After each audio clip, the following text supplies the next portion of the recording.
भैया अहो तिचं काय मनावर घेऊ नका एवढं. नाही नाही, अहो आता आमची चूक आहे म्हणल्यावर ह्यांचं चिडणं करेक्ट आहे. कुणी बी काहीच मनात ठेवू नका, जी झालं ती झालं. बर आई, येतो मी. अहो जरा चाट घेऊन जावं की.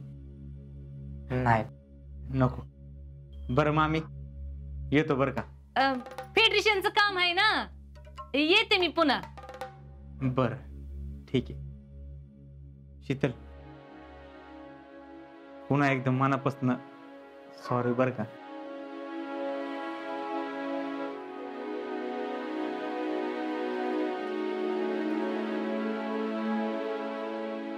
शीतल, अगं मोठ्या माणसांशी असं कोणी बोलतंय वय? एवढं बी कळत नाही तुला? तो कुठं मोठा आहे? अगं वयाने मोठं नसलं तरी पदानं किती मोठं आहेत भैया साहेब. भैया साहेब? हा मग बाहेर किती मान आहे भैयांना. आता तुमची एवढी मदत केली त्यांनी आणि गावात समजायला मदत करत असतात आणि तुम्हाला फेडरेशनचा अध्यक्ष केलं म्हणजे दुसरं कोणी नव्हतंच ना गावात. आणि फेडरेशनच्या कामाचा यात काही कमी असतो का?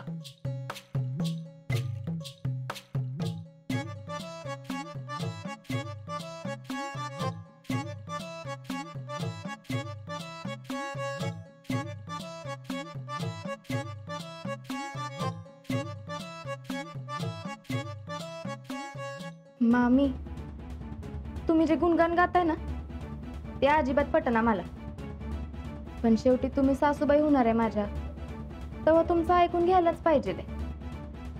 शीतल, तर भैया साहेबांमुळेच मी अध्यक्ष झाले का नाही? मग असं एकेरी बोलून चालतंय वय? हा सांग की चालेल का? नाही चालणार. त्याच्यामुळं बोलताना आधी विचार करत जा. आणि कुणी बी मोठं माणूस आलं की त्याच्या पाया पडत जा. आता त्याच्या पाया पडायचं वय? अगं भैयाच्या नाही ग, कुणी मोठं माणूस आलं की त्याच्या पाया पडायचं. वय कळलं का? वय.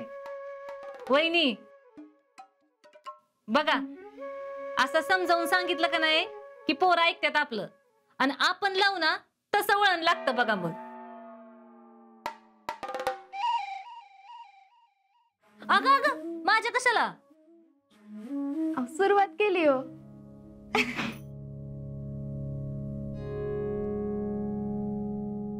सुमन, जा जरा आमच्या दोघींना चाटीव.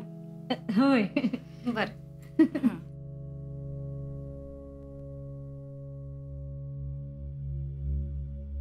वहिनी, शीतला जरा धाकात ठेवा. बघितलं ना कसं बोलली भैयांना? आता काय करायचं तूच सांग बाई. तिला कुणाशी कसं बोलावं काय कळतच नाही. अहो ही तर मी तिजन भैयाचं लगीन जुळवावं म्हणून एवढे प्रयत्न करतेय, आणि हिच्या अशा बोलण्यानं उद्या समजाची मातीच होईल की.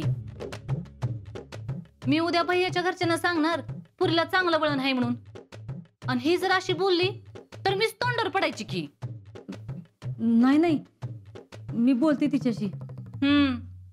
तर आपल्याशी बोलली म्हणून ठीक आहे, पण भैयांशी असं बोलून चालणार आहे वय? मी सांगते तिला. तशी जरा फटकळच आहे ती, पण उगाच कुणाला काय वावग बोलत नाही. वय, पण हिच्या अशा वागण्यानं उद्या लग्नात अडचण येऊ शकते ना. अहो भैया तशी नाहीत म्हणा, तर भैयाना माहिती शीतल कशी आहे ती, पण त्यांच्या घरच्यांना चालणार आहे का हे असं? होय बरोबर आहे, मी सांगते तिला. बया, माझी जेडी बघा कधी कुणाला उलट बोलते का? अगं मी पण तिला तेच सांगत असते की जैडी संग जरा मैत्री कर म्हणून. आता तिच्या नादानं जरा जरा सुधारायला लागली आहे, आणि घरातली कामं पण करते कधी कधी. कधी कधी आवर रोज करायला लावा. आता लगीन झाल्यावर असं कधी कधी काम करून चालतंय वय? हा, माझी जेडी बघा कसं चांगलं वळण लावलंय. मी घरातली समधी कामं करते, मी एका सुद्धा कामाला हात लावत नाही. अंजीजी तर आधीपासूनच काय करत नाहीत. अव माझी जेडी समद एकटी हँडल करते, म्हणूनच फेडरेशनच्या कामाला मला वाईच टाइम भेटतो ना. वय बाई, जयश्रीच्या निम्यानं जर हिनं काम केलं ना तरी देवच पावला म्हणायचा. म्हणून आधी शीतल संग बोलून घ्या, बाकीचं राहू द्या. पण आधी तिला कसं बोलायचं हे सांगा. उगाच तिच्या अशा वागण्यानं ना लग्नात अडचण यायला नगर. कसंय आता आपण मस्त बोलून जातो व पटकन, पण ऐकणारा कसा घेतो ना ती त्याच्यावर असतंय बघा. वय बाई, आता या सगळ्या प्रकारानंतर भैयांच्या घरातनं होकार येऊ दे म्हणजे झालं. अहो तुम्ही काय काळजी करू नका, मी आहे की, मी बघते की समद चांगलं होईल बघा. होय. वहिनी ते चहाचं बघा की काय झालं ते. आणि हा ती मागच्या याला जी बिस्किट आणली होती ना तीच घेऊन या बर का. बर आणते.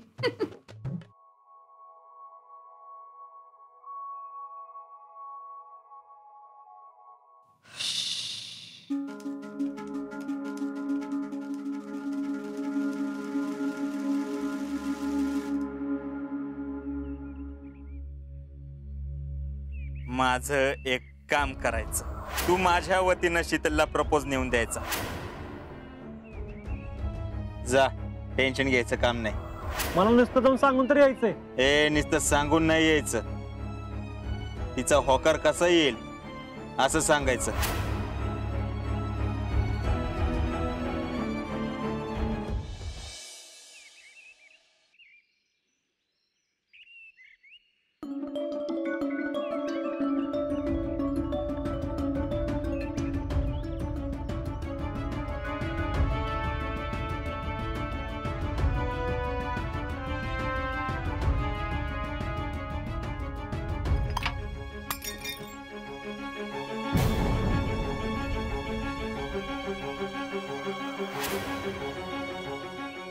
अजय, रस्त्याने लोक येतेत जातेत, दिसत नाही वे? मला दिसतंय, तुला दिसतंय ना? अजय, लई बोलतोस असं नाही वाटत? अजून सुरुवातच कुठं केली मी बोलायला.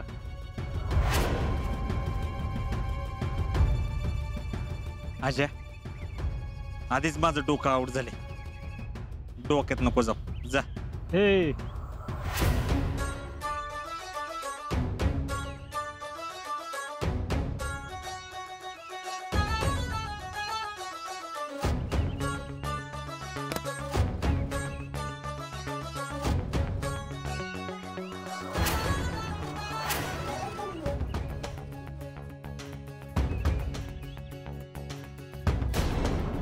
जाणार तर मी आहेच. जाता जाता तुला एक सांगायचंय, फौजी आहे मी. आणि माझं जर डोकं हल्लं ना तर तुझं काय खरं नाही. आवाज खाली, लय आवाज चढवायचा नाही, नाहीतर कायमचा बंद करील.